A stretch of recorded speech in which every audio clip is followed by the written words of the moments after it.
Yes. Yabare munonga Mr. Edwin Akoraje aho kumpaka gishaka kandi kantu wari mu gishogo okwakira no kuramutya abantu abari no batureba mwena abakutereba aha TV zanyu nangwa nabaku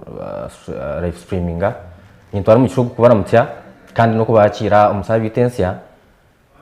aho kuba izo no kubanza turi mu kwezi kwa kashatu mboni nimbakira na munonga nyintu wari mu gishogo kwakira abanyabukanga bari no batureba na Uganda yona nangwa naheri ihanga kuba nimanya ngo TV ginerebwa abantu bengi mbona amazina n'umuherode na scam ndi omye Uganda uri kurga omu district y'Isingiro omushaza eryabukanga egombora n'endinzi omurukano gwa usheka kandi seru eyarwe kwanza mbwenu kantu wari mushogo kusima management na staff ya Sky TV ahubwo netragiza kanya nkaka namunonga itwe emyeto uko kwanu kigamba emyeto nabajyangu nubebembezo banyencyakare kandi nyencyakare nahati mbwenu nitwa mu gishogo no kubasima no kubebaza ahubwo manu tutragiza kanya kaganitwe kugira ngo tuje twabure tugire twa habura ihangeri tutebekanse emyeto ahubwo ku emyeto nyimizi ihangeri mbwenu utebekanse emyeto mutebekanse program nyencyakare ihangeri nebiryo ahubwo kuba atwanure nkabembeze bitu ninga bari mu service bone nabe myaka yahana mbwenu nyencyakare baza program ahubwo kuba tukugira ngo nibaza guma mpaka ebiro byone mbwenu utebekanse emyeto nyencyakare ya Uganda neza kubaje nyencyakare yensi yona neza kubaje kandi utagitebekanise icyuma isangu ihanga nesi nyencyakare baza kuba kubi ahubwo kuba nito babembezo banyencyakare nito bakoze banyencyakare mbwenu utebekanise mutebekanisa program ihanga neza kugumiza munentunguka itukureba erohati nyencyakare ahubwo urungi bwenseji ni hangeri na n'uburungi bwa buri muntu wena kwekundira mu ihangariye kandi ikindi niza kwakira na munonga abaturikize na munonga beje ba Bishop Stuart University ndene bantsindikira message zaha ni nyakira emyeto yabukanga ahansi ya platforms ningashi umbrella zanyu emyeto yabukanga bakunde ni baramutyaho Voice of Isingiro ni baramutyaho ndamutyaho bukanga Youth Advocates twine na bukanga we want mbwenu bukanga you want bukanga we want so abanyabukanga bakunda TV Mr. Koraje kandi nibagishimirirwamo ahabo burungi wayo na program zanyu nungi kandi mpamye ngo nimwe mukombe kihanga no mukutungura ihanga mwine hitafari mutero yebare munongo mutekansa program yebare mwami Dennis Cam yes irindi wajya noha muhirwe Dennis Cam abenje na bana bamanya ke insurance habo insurance ya kurga umurukanga kandi kurga no mwitendekero rukuru ya Bishop University yebare uko yanjura ko yanjura nawe yongera kwitegereza nareba mwene bakita imvumuro abandi bagita imburakarejuru abandi kweri babandi bagira nyembwa y'umujo ngurikizba so ni kurebo ni really oinamani kandi twenda kusima kwa no gamba ngo emyeto nyensi yayo nyonerizo yes emyeto ikaturebere ne yeziringa munonga nyensi yayo ne jongera ummeisho ahabu kuba nekunda nonsote nekunda kubihabihwa umbantu twakubenta tekateka ngo imyeto nimwe mwakubire numuhabura kandi noshuti nimwe mu kuhabura kubi ahabu kuba cyo kubanza muri abantu bengi kukiza abagurisi mbwene kunka noshuti nimwe no shuti muri bingi bawusha ni bari ndenka hati iki cyangire kiri mu kirabamo no bagira ngo we want the MK project kuba MK wenkarida wayo ni na siyo myaka 50 indeed kandi agira ngo we ni we leader w'abana generational leader habuzire yo mwana because constitution irijo bakayaho age limit imyaka 35 kusiyari inshanju 5 bagiyaho bagira ngo notandikira imyaka 18 mbuye nahate imyaka 18 kuza kurondo imyaka 50 bakagira ngo nuwo wabo kanosho tuwe imyaka 5 no imyaka nshanju ubona tubine 5 kandi ubu n'utkureba ngo no wito kandi ubu mkureba ngo wanyu so konka kwa nugamba nareba umushinyago ine nateka ngo emyeto yona nebasa kurgayo kwejumbira mu kintu cyabo so mwenu ubiro yo university ya Bishop Stewart yo politics yes politics za university zitwazwazita umbona ko bo bwesente wakusinga karuru mu university kanosho tatateko ku buryo mwiga wa mani nezitwazwazita umbona ko ubu ubwa politics za higuru ibintu bundi bitarkwikiriza gwaje participating freely iwo biro yo mu university omo abukwa university ikaba iri itendekero yo training na mnonga it is a hub yo kwija kugunjura future leaders mwenuka university yanyu yone gunjure ta leaders abari kuja kutebembera mu misho yabare mnonga Mr. Korajya habo ikibuzo kirungi kandi nimpamye ngo waritana nangwa n'umuramo murungi habo kuba ngo affecting directly abantu abindi ku representing habo kwa nugurayinga age bracket yanjye so na mnonga imwe abari no batureba nimpamye ngo ebintu gamba nubasa kuba bitene tanso ne bimukuteka ningashe ne mwakuba mu inogamba oyihiro kugira ngo mutumuka tunge platform yukushika mbona mutekansa program nyenda kubanza kutangaza ho munyeto niki kandi kiretsere ecyo niki wakigamba population nito twine population nkuru tuyumo almost 70% of Uganda's population emyeto mbona n'ikincyure kangu turubengi mbona umnyeto okundeba no kutureba hato takandi bawo kagira ngo maybe nyo hina sheninga shingundi mutabano wa minister enture eyindi kuturamo niyo yawo mbona kandi ibindu gamba nimbe manyabo kuba nibyo nkuriremo umunkura numumbaho y'abantu ate eje social life ebintu zagamba nebiye umuntu wabutosha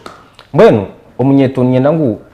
kuba twatunge platforms nkezi kandi twatungiye muramu mu ko leta tugere okutwahindura mu ntekateka y'abantu na mnonge munyeto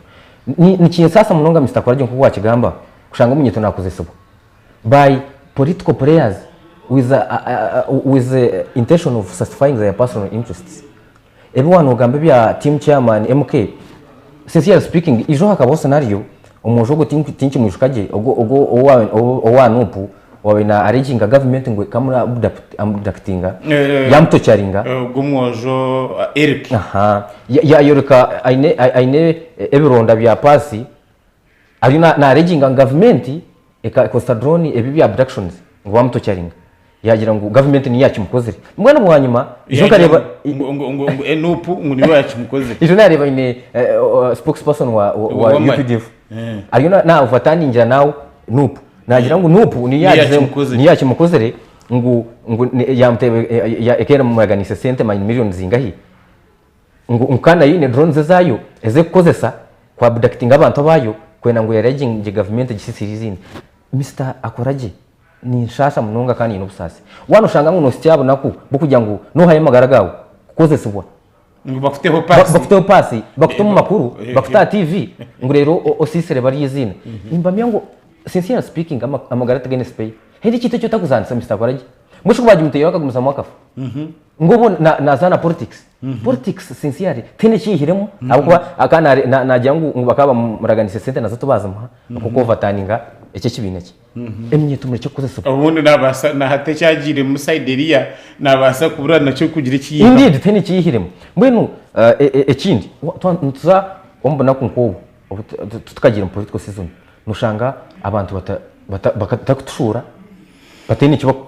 kutugasara obuna kubwa karubukishika of course emyeto nizo tukina man tukine ngoga kandi tukiri bato nuza kushanga umyeto nwa kugenda amotoka natera nduru ngor kubamba ibishani no wari kugenda akwitse za t-shirt zo kujwara haro ka slogan kamwe ngo ito turiya kujwara t-shirt za betsimbere uzokusha because ntukoze sobo aho kwakina mani mbona umusheja wa hamye imyaka 5 nkaga takuza mwebe kuko naisha wa investingire aine senteze I just omunyeto atkozese bwanyuma yakaruru kahiza kwa Mr. Korajye agenda umnyitagarka ati nyina ngu twetere mu kifuba tumanye ngu twino bushobozi kandi tukina amani aho kuba umuntu ukozesa kugira ngo asatisfy ngeke niyo nobasa kumubarizinga abawe emyaka yawe mwekorere mu cyanya mbwenu okorga kuza kugaruka aha kibuzo cy'uwambuza politics za university actually one onda kumanya politics z'umurimo Mr. Korea politics za university because politics za university university is a class of intellectuals n'abantu botakubeye so ecyo ngo you must speak sense because you are dealing with professionals abantu abari ya degree abari ya diploma abakukiza abari ya masters nango n'abari ya PhD so ibona bateze bakaruru then we ba lecturers no ba doctor no ba professor indeed nabo they are also players indeed so aho no hotakubasa kwemerera ukagira ngo wabeho umuntu nkebi kwa kwa batuhira nango mu cyaro umuntu kugira atiniza ko leta nyonyo nimba ni manifesto zabo president anijana agiye atiniza ko leta manifesto y'inebero mu amezi enguto n'amashanyarazi cyama no C5 enguto amezi n'amashanyarazi MP amezi enguto n'amashanyarazi kansara enguto amezi n'amashanyarazi chairman wa seru wa UC amashanyarazi chairman w'emuga amashanyarazi mono yebuza evyo mweru kunoja mwe na leta enguto kunzirabana monika kunzirabana watu wanyumbusheka kumwine nguto zona mweno Mr. Koreje nkebyo niyo twantenda kutebekana sanka kwana ngo umuntu ataka kubiye kwata misho rero ngo arabyihoje mbwenu of course nango to be honest atenga chairman w'imyeto wa seru atengo tunanaza kuzihaye kunka ahabujya ngo tutakashoborekirwe kandi bitwonto nkese program kuzaho nicyo mukutwetera ngo tushobore abantu betegereze so nani ngaruka arwashwa university umwana aba yitegereze nana amanyamana gahiga koma kuza you are coming as guild president kuza you are coming as a GRC so tukwemerera ukaraga nsingutu a university tukwemerera ukajyotiniza kuombekera maybe mehor abo ko tuyine manabo so ecuma isangu now that is one dealing na intellectuals you must be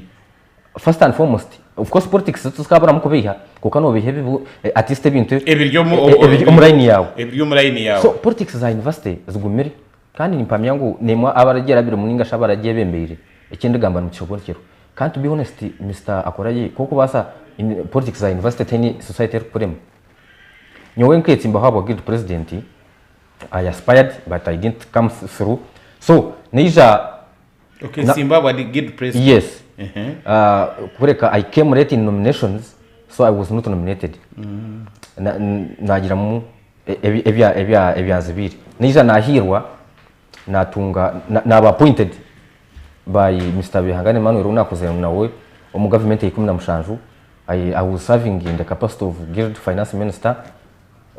of course the former twicha to retiringa I'm now waiting for graduation so politics za university zigira munonga nazetegeza nashobora cyane namanye kizeri mbwenu ati nyuni ndugahita ndi cyo Bishop Stuart University twikirezwa kuzo politics za partisan politics we are non partisan though abantu mabine political parties bakusubscribinga heru bazana primary za heru batungana flag bearer konko munda tukufitasiyamu actually wakirete jo element warayenga political party redisqualify you mbwenu ekingona kwikaunti politics za zona oburi wingi noza kushangushanga ebyakora politics nishana noza kushanga elements za politics zona nishana kazube ezecyaro kazube za university haro elements zo takwindura wakiriza because noza kushangushanga kwabo kutere nduru na university ziri kwaba okud campaigning na bibiri kwabo kwa propaganda na bibiri konka politics za university nyonze gira muki umutebekansa wa program ko kwikaha wano namununga wano diringa nabantu abo kwinganisa nabo class ubutene wo kubeha ngashaka kukira atogumano oyega ushobora ikero kandi n'ikindi oyega kuba responsible because ubwo rero university kigomera umwana kwija ayine kenshonga kuza kugira ngo agitwara wa vice chancellor tena hakumwi ekikumanyisa ngo niwe immediate person actually university aba kujumanya baragireho imwe as guild leadership nimwe kuba muri administration yabeje buri mwana urubaye neshonga agireta umugirdi either guild president ninga kwa university kinga RC1 ngo vice chancellor aryaho haruna bakweza batakuma na vice chancellor munonga but kigumiro kweza university utakuma guild president ninga kansara wawe uri kubana representing constituency yawe so uzakushanga wa chakwegesa ninga chakwimpatinga mu spirit of responsibility bono manyengo ekintu cyabaho you are responsible hachikwege chikuyamba nyencha kariko kuba wagira mu capacity nkeje chikuyamba kugira ngo uboine experience uboine obukugu kwenda ngo echo kuzamobe no cyetegereza umutekansa program hari scenarios ezokushanga ngo you are a leader and everything is on you and people are watching. University ni more propaganda nyingi mnonga because people are creative. You are dealing with people of different backgrounds. Abantu abosoma politics no yakoraje uri kushoma masters zawe or member wa parliament or chairman wa district so ni matene kinkube so abana n'abantu bazana politics ezo kugyoti otumuka mutenkeki because those sense scenarios umwana ko bari yakareta nk'ikintu kikushobera kugita nk'iki n'iki but now ubure bungi ikintu kikubaho hati kikwiguramisho ureba hari nicyo no kuba nitera umuranga imyeto tukoze sibu kikumara abanyabukanga mu ndebe imyeto yabukanga tukoze sibu kikumara atumbo bwire bwitu bwo kugira ngo nite twikwatiremo because imyaka tugine hati nyo Mr. Kora gindi nizo myaka 25 mbono bunkiri umwana mbona n'abari no batureba bamwe ate ekicyo mu ekizo cyo no butekerezamo umuntu kureba MP ukashoti aza ubwire bungi ko kuba successful Mr. Akoragi atoshoto ino bungi kukiro bwabandi ningashi ushoto inamani ushoto tuzeyunka abandi konko bwire bungi success ni rwo struggle tukwemerera ukabiyamo karote ikintu kikabo no muntu ugumkureba itutu twine honorable Kangwagene area member wa parliament wanje but now akija actually narga university ko kundugiro to 2013 we had a by election yejari y'umwana honorable direct Gregory Matova akafire yija narga university by election yija yasinga karu mushku yagumera hati kwa MP and struggle yarabira mu y'abandi bona bakurabamo kandi hatubundu hati nariyo nareba ushuto otemyaka 25 ne chim indeed kandi we yabire akija niyeje yabarimo cyane honare bukangwaje I think abanyabukanga mu kirebo akija even atakashoye no kushwera ari mutagaze nko kutike yije yabase so manya nabo nababingi ko kuza kureba nkabuje abagira umucishaka indeed babinji bakarwa mu university indeed mushi bakarwa mu university binemya bakaba mu university binemyaka makuru basho bakaba batari batagaze ngo kutere bakaba batari batagaze mbesha babandize kuba bakamanda bamahya babandize no bona binji bakaba batagashwire no kushwera bona bashwire barga no mucishaka that is to be honest Mr. Kora mbona hate cyumanyisa ngo ekintu no kitandika hati ko kutegeza nyenca kare bajya ngo manya tegereze kagira akacumto omukere uza kushanga ubu nako utwaza kwimuka ebintu byatugira mu mukono mbona nabantu abatubantureba actually nk'ababembeze bitu abingi nuzo kushanga bari imyaka yahane nakandi ngenda umwamdene takagire ahantu shonga yabukanga nzabujigarikira nani ngenda takagira shonga ya university wagira ngo Bishop Stewart University bakwikiriza mu partisan politics ngash politics z'ebigombe kandi constitution ya Uganda tukataho ibibina kandi twabihereza ground turi mu multi-party system abantu bagende baze mu bibina byabo bushinka university jo epitome ya politics zabeze kushemera kuba ziri kutureba ibintu batakubwikiriza ngo training system zabyo mbishite hatabo abantu abakurwa mu university bo bakarga munana na nomuramwa gwa single party system kandi ahera bari kuza mu multi-party politics okweto kubatira ukubwa abantu kirebotiwe ka umuntu butwiremo yes Mr. Korage ninkizanaiwe kandi cya kabiri still tofere iyo university kano Christian University kumanya ngo DNC no NRM no chimanya kandi no chimangu kwako naza kuriye kwako bari yo mutawuni kuno aba kandi ukijo mu university munda ngo you pretend you don't subscribe to any party ngo iwe ngo to inecho sinko fero we Mr. Koraji because naganda parties nzibazo byose rya hero even na administrators mbazumana none manya ngo guyaritwa amwe naremo guyaritwa mu guyaritwa mu FDC konka kugira ngo munda na wano design nga poster yawe tusheme kutaho any symbol of a political party but no bano bamanya konka naho ntakagira kurbatera ubwa abantu actually think kugira ngo ni cyagira kugira ngo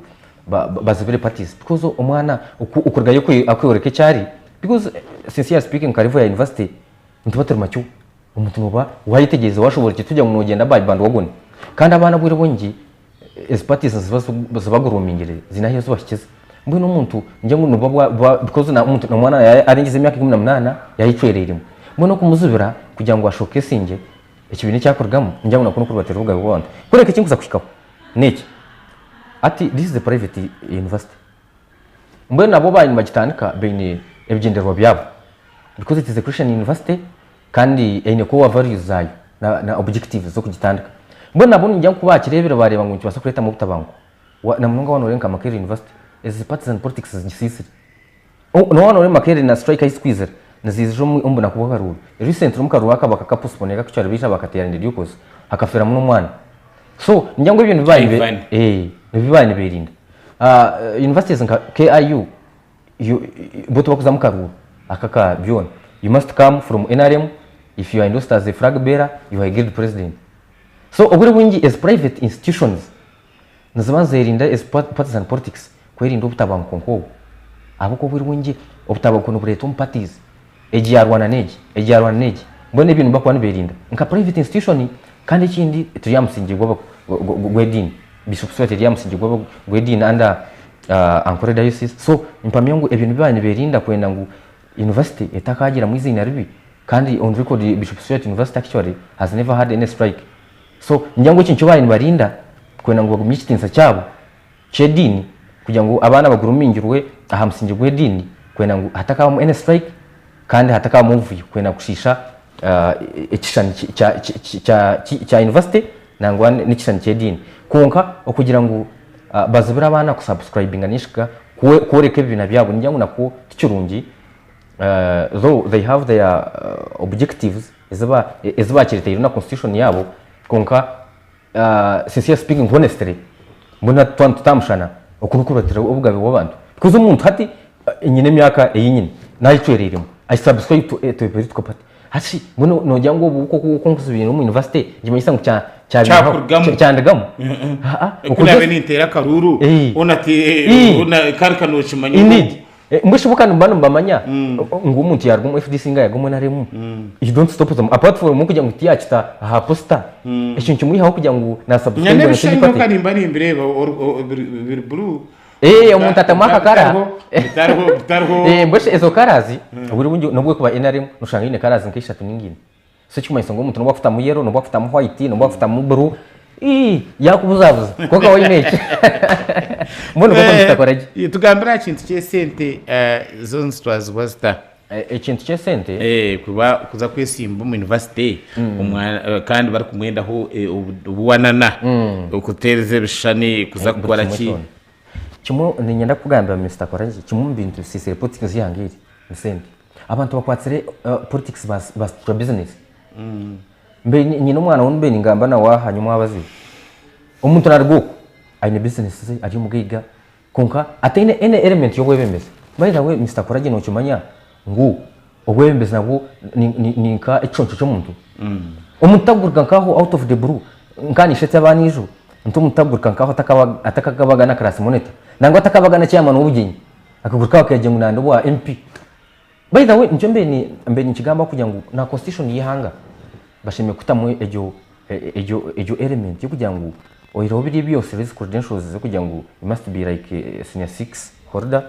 bongero nakakwakuza kugira ngo barebe CV yawe orebembereho because uburi bungi ntwebembera abantu bataribembeze muri tumuntu mutaho abukugira ngo innocent mbona politics zihangere kuza kufa kuona no bwembeza ubutariho innocent sente zigira burhamwe sente zaba element yo bwembezi kugira ngo umuntu utene sente tukwebembera ni nyungu ngwate kikaba na slogan ngo umuntu utayebembera wakiriza mbwenu ina university sente zirimo to be honest sente teni start wanza kushanga na chairman kansara w'umurika nuza kushanga budget yako rero miliyoni 10-20 zatakuza kwiha honest kukaje sinandiki agenda guza kibanje cye nazo ombo kansara w'umurika mbwenu na university biro Mr. Koraje bero aho kuba uno meetings nkezo uno kuba no facilitating abana abako bari ya camp yawe mobilizers uno kuba no facilitating uno okugura posters nkezo zo kubamba uine izo yara rero nyango uwo rumo mbara urabirebere muzo kushanga umwana inerare ero motoka 20 zoro abantu naba facilitating motoka nazite yamashita ebimo nabapangise mbweno politics zone hata nzishana Mr. Koraje oyine kuza kantine ukashashura bikurya kanshi nuko abana bwasi bana bono genda no mumbarizinga uino kuba risa mbweno politics zone zishine zaba business umuntu narwoku ayine sente za aje investing mbweno ikintu nko ndangutujumira umuntu tutakamtera karungu abo kuba ayine sente nicyo rebere obwembeze bibi umuntu najya batamu sente ze nawo kwazi kuziza kuzurona tinkwata billion yanyika gitumuka ruru hati nyonke na munye murose ecyo umuntu naza kwisha naza batamu uzani nkuko kwata sente zawe ukatandika hotera nurunda magobagazo wakiriza so umuntu hati politics nazo zubere business umuntu nje investinga ayina matsuko kwihama muri atakayihira mu kikumanyisa ngo utakuza kubireka so abantu bakutwina bembeza bengine kuba kukikora sente zo sister politics zihanga kandi ubu bwembezo bibi no birebe biroho no bako ba minister no bareba nagurika mushati nkaba minister bito vote yabo no utakujumanya no bindi sente zabo kuko kagaruka yes ntumanya ngo okwetenga tukoyo ibitingo bibantu tukoyo and that is human nature you can't dictate nature ibitingo bibantu tukoyo kuko umuntu artisti shwara hona mazuma minister wihango oyibama bati base bana banyabo abareba Sky TV tuhaza kuzaho umukahumuro kuturagaruke tubansagamba ahariyeco kandi cyo wa leta imwe nkemyeto cyo kubanza nimwe mwosere mukwata abo bantu numbata parliament nimwe mwine irakarahango kumukubatayo mbashokuyire mbwene se kugura amabate go kushakara cyo kuko ninge nbabatazine so mbwene bahendera bibire ebya government twaza kukigamba ho kuturarye umukahumuro tarugaho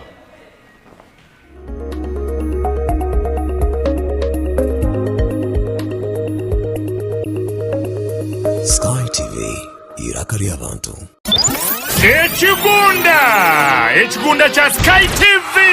Radio 5 kwatanise na Sky TV baba isama kuru marunji gachigunda cha Sky TV ebiro mushanju byo kwakana eryabe Good Friday emirimo yona neja kwemerera ahabwo kuberyabe yanga imihanda yona eryabe yorekerire University in Mbarara imwe mwena abaturene bareba Sky TV na nimwe mwena abaturene bahurikira Radio 5 Sky TV yagaruka yeta mwena mwije tushemererwa hamwe tuzine dance turye tushemererwe haryaba hari abeshongozi bamani bona kurwo mu Western n'abandi bamani kurwo muri Kampala berembirwe Shiba Karungi Ray G na Omega 256 okutaha muno mutwaro gumwegonka rero VIP emitware ebiri emeza yagura kasente kace emitwara 5 yonka yabana stahamo kutandika na shaha 8 zihangwe paka busheshire utaferwa munywani wanje aho niho rimanyira presenters bona ba Sky TV na ba presenters ba Radio 5 okaganira na bola ivandikiriya ebiro mushanu byo kwakana Good Friday bikushanjori po nyaburama mwije turonchinge TV yitu Sky TV irakarya abantu okwenda kumanya bikiraho teresime ya 0 mushanu mushanjina nshanju 5 nina nshanju nina nango tere ya 0 mushanu 0 emwe 9 2 8 ebyo byona bishajikwe Sky TV Star 5 Motel Radio 5 mgenu nyowe na unakubanja drip muryare banareta na muryango mpagatira amacupa turebere nshonga za rukundo aharubajuro mwami no mcyara girlfriend na girlfriend narishi abantu binja bariyokwe habiremo butitsuzana habamno tabanko mumaka turebere ngwebi neveretwa mu obutesugana okushango tinde vunanizwa aha mukundwa wawe too much expectations kandi na lack of respect for your partner ebyo nabishanje aha Sky Television program nyamurungi ya Love Drive eraberho buri rwakana na Sunday shayina necweka paka shayitano necweka ezo mchiro so kwantu kusiyaho amabaraka g'abantu harimo inshonga zitari zimwe na zimwe tukusiyaho no habuzi kurga abantu abariyokwe nanyo mhereza wa Olivia Kamsime tushanje aha Makarista Road hihi na Kabaterine Primary School Narshi aha social media platform zona Sky TV UG official Sky TV irakari abantu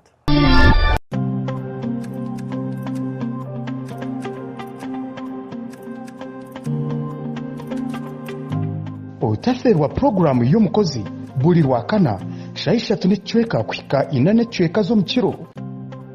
nanye omuhereza wawe agaba $10 abakozi abari gukora emirimo yabo emirimo y'umukono ndija kuba ntubakuretera aha Sky TV obase kubegeraho iwe omunyeto ryokwe toyine murumo ninga shitori gukora no basa kwegera abakozi aba obase kugira ekiwayitandikiraho na nitwe aha Sky TV irakari y'abantu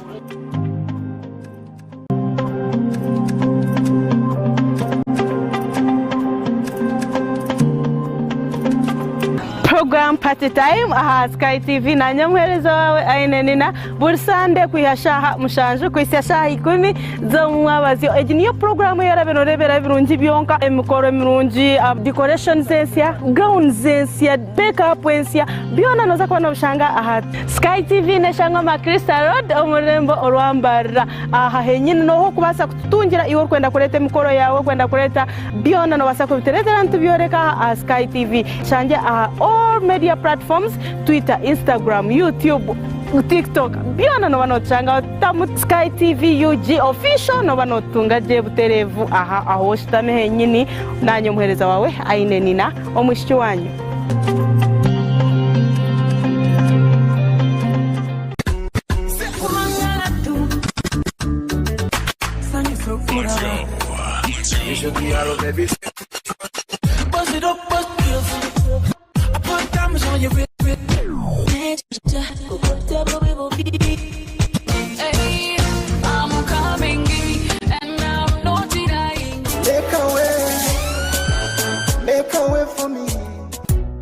Lunchtime request show aha Sky TV okurugoro kubanza Sera gatano shaha munana shaha 10 zo mwabazi no twantsa omudi ya chamushana akushaba keshongoro shaho birthdays no manya oryoko to kumanya muntu wamane wo celebrating na birthday twinemu obutumwa bwingi aho surprise calls ziri no basa kohereza obutumwa mama wawe tata wawe omwana wawe nenga shi boyfriend wawe nenga shi ex wawe nakuruga shaha munana shaha 10 zo mwabazi hanuya aha Sky TV iraka ry'abantu is the boy king Madonna comes baby bam bam bam bam bam bam bam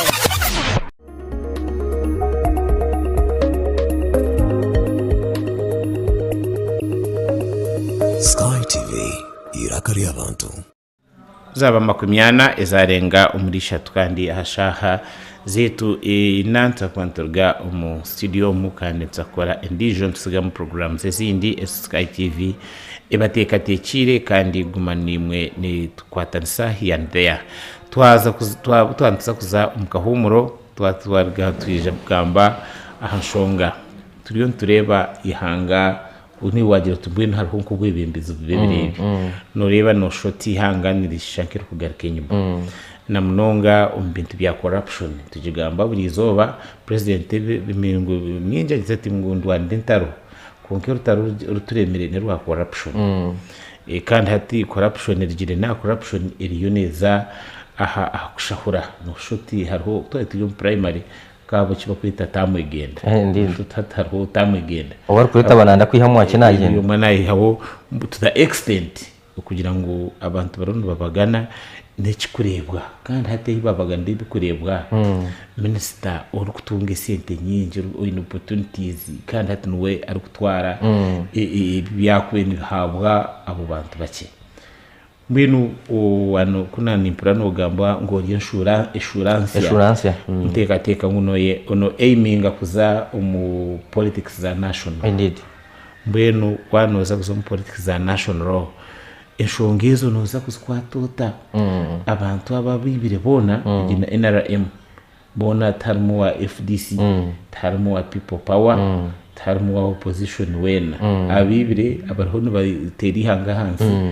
n'aba government abantu abariyo no tureba kati bentutekateka ngo abakazi ngo kandi nabo baronje munongo no batakwiba kandi hati bano barengera n'abashayije mbweno barengera n'abashayije so mbweniwe nkuru kwenda kuzo mu national politics no rebota tutakagira byabukanga yabara munonga Mr. Korajya habwa ikibuzo kirungi kandi ikikwata directory umbantu babutosha mbwenu hati ninde abantu bakunda kukwata utuzina kushuga quotinga manyango corruption mismanagement ma abuse of office mureke kukwata ikibi mukagenda kucishuga quotinga kukibuzabuza mubweto bushuma ngugu no mushuma mujye ngo mushuma yaraba mbwenu tureke guma tukwate kintu tukakitsinda tukakieto tuzina tukakishuga quotinga. He has mismanaged office, he has misused, he has corrupted, he has embezzled. Mujengu no mushoma yiba wakitiza nambwenu nyunisha ba Mr. President nimpanya ngu Sky TV no gireba nango no bukuta kugireba hati konka abantu bagireba bawo mbwenu ubunye twatunge platform kaha tushebe kwa buri hanga bwo ihanga nirito Mr. Korajye ndi omwe omuntu otakujya mu vacancy government ege konka ekibire katumuti kirenke kibi icyo ngicyo tumwe tukirenge kirungi aho yakora ko bitugihabure aho yakora je nayo tugisime konka the moment abantu abariyo mu mwihangeri abaritse no kurita n'abantu abakoreye ikintu gikorwa bakenda kucishokera then ngo barabiho cyabo because hata nka minister no kumureta ate ebitugamba biho na vakansa koreka ngo government kozerege yes je harho biye kozerege kuko ni abishami kuba nabigamba muteye kansa program hati turigira umukwibira umukateni hati twayireka muranga wazo sitting room 20 hata abantu babintu bibira ukumunda kokata burekire muntu be honest omuna ni sasa wa Mr. President ni sasa wa His Excellency Yoweri Kaguta Museveni akoze ise ministers almost bengi cyane nabaye new figures mbono we hati nandangu we hati ntumuturage abantu abihe aba genuine abakoze akakoza abashisha bamtera hasi ya leta bakaza ya beta bajubi ihangari yabiri yabajubi hati bajubere buri kimwe ekikurabo umuntu hati ntumuturage konka ki ningaruka ogumuranga mutera abatezi bakaru executive yo kureba most especially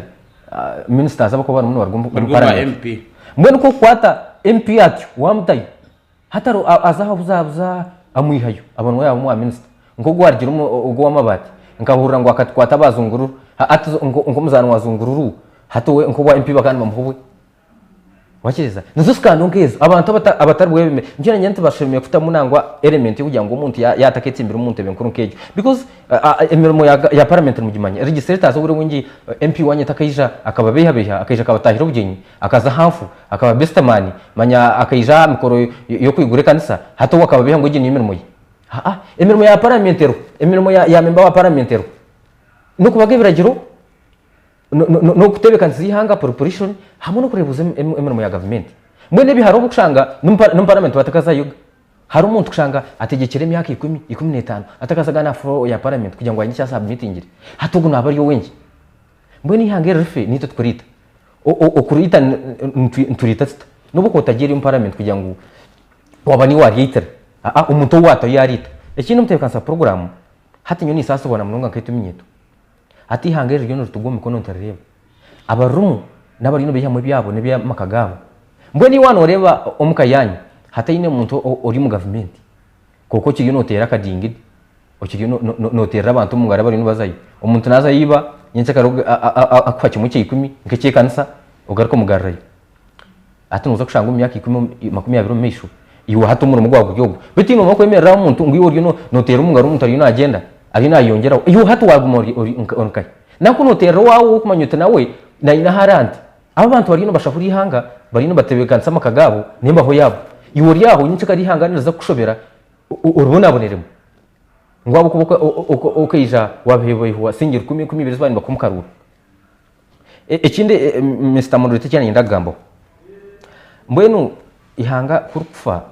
ati tubentu jango mwe retanikira heguru top bottom approach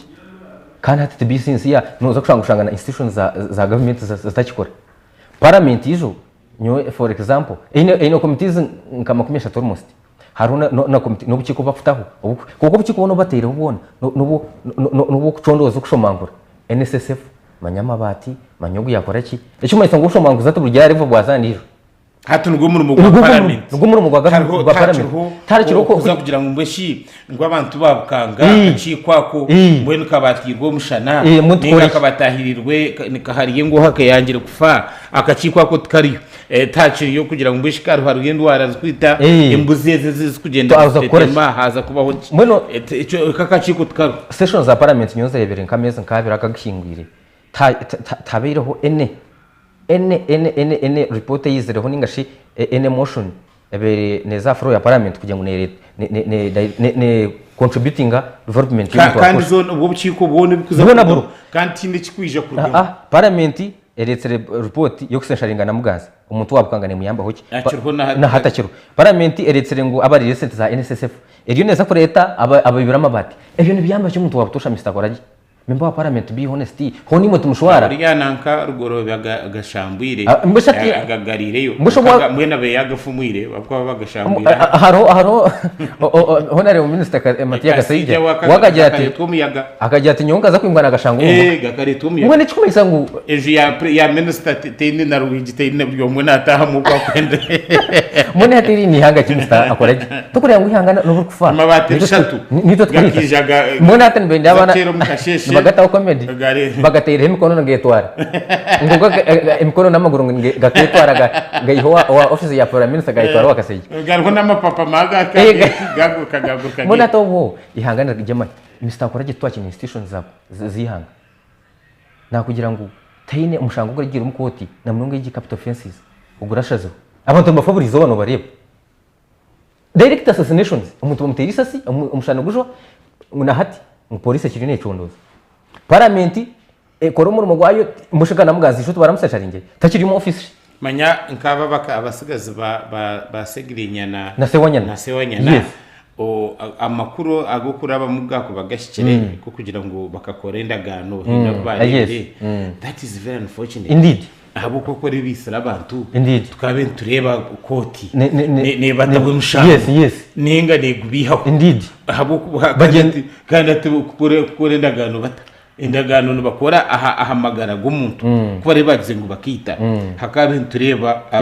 evidence bakabakwata kandi tumanya ngo hona bizima bisira bakikura babona mukikuru na nabana bato tukabe tureba nibabato muco mbone Mr. Koraje ninga nibabasa nibajya ngo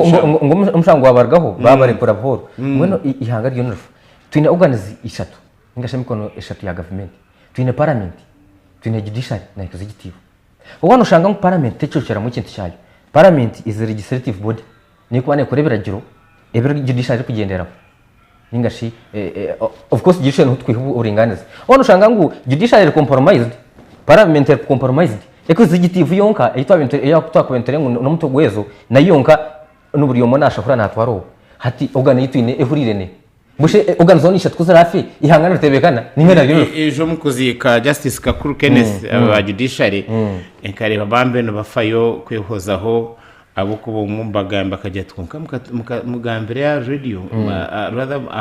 muzindaro mwajyango muherize miliyoni 8 yes nkazereba mwezi ko kito miliyoni 8 twakarebera na shiringi 5 zumugamba kumanya ntango mukuyagumza muri ajya 3 ko rise ibintu byitu kandi umugenza sigira ibintu bye so ti byayenda nezimwarese muzirereri izimkwenda kureta tine chimkwenda sikuza kutugasana bukwa mwene umuntu yafire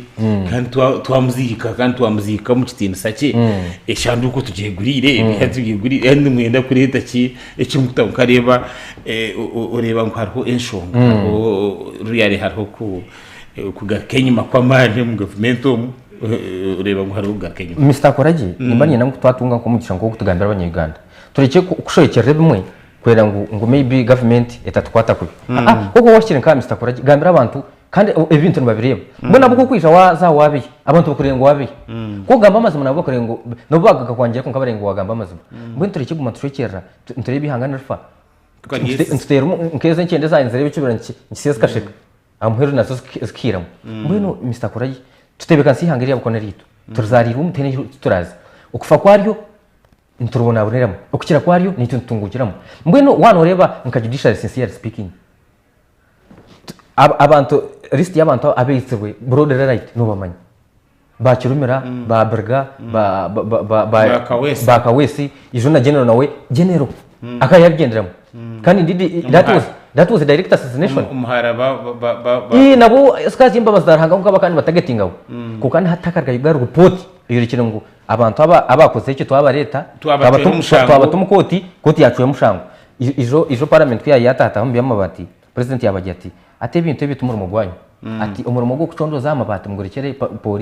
polisi etakareta ga report yo kugira ngo twakwatogo mbwe twamutumukoti twamucuya umushango niyo nagira nyumwazi yo haro ijwaka rurchiko rwo bugenyi bwo mu bantu bakuru mu government mu ihango mweno bahereza mbeni kareba social media bahereza no Batmawo ngo aguze kirabo mwene bibaguze mu rukiko rwo bugenyi kirabo eberu wine aba honorable Shona ngo naza kubasa kuguza nankeji wine ngo naje basa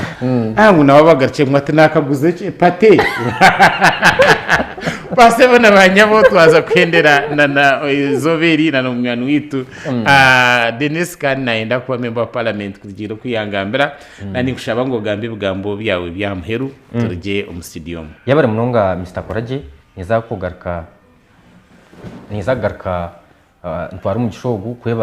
kwebaza aho kunyeta kandi ukantayisa ngarice nyebaze nangwa na management ya Sky TV na munonga mukamayo ukutandikira ko iki kintu icirete iri mu nte tugambira abantu umwete kahinje mu tekateka y'abantu kandi ntunguka ecyamuheru abanyabukanga ni batera umuranga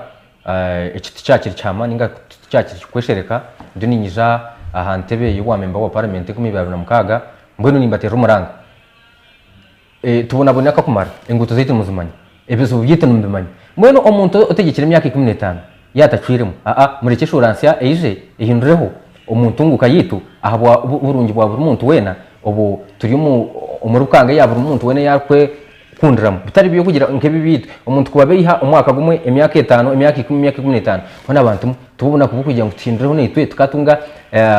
umuntu ndijo a new face kugira ngo ajya hiyasta ahandi ni ndamutya namunonga munywano wanje Mr Michael tumwakire ya nticha message aine birthday ninkwendeze birungi byona abanyabukanga nimbendeze birungi nimbatengere birungi abantu babusheka abantu barwambaga abantu bakamwema abantu bendinzi nyamarungi mbare bugango na bukanga constituency yona natsigana muherune scam assurance yabo ntunguka abwaranga ni ngari yanje ubino busingi ibari munonga turamukize abanywanyi bito ba Bishop Stewart University kandi na hamwe n'abantu babukanga mwena kigunda kiroho ebero mushanju byo kwakana kandi kisa kuba kiri aha University in mantu tugamba ntakwenda mwena twinabeshongoza ubona aba Uganda bakukira yo Burundi kandi na nabo Western Uganda tandika oyibukingire umwanya oyibukingire emeza oyibukingire aho rabo yemerire uraba bukingire aho rabe no reba kusima munonga kandi tukweta izoberi yo ngo jube nitwe banywani banje nanye mbwenu wagira mbyo kola musya kandi museba banywani banje bamiza Bibu Gardens banywani banje ba 49 kandi n'abanyabaharwe nangwe n'abanyuganda mwena byokora musya niba bireta kandi kusima kandi gume aha Sky TV kuseguno murundi nasikana n'umwana wanyu Koraje Edwin utarugaho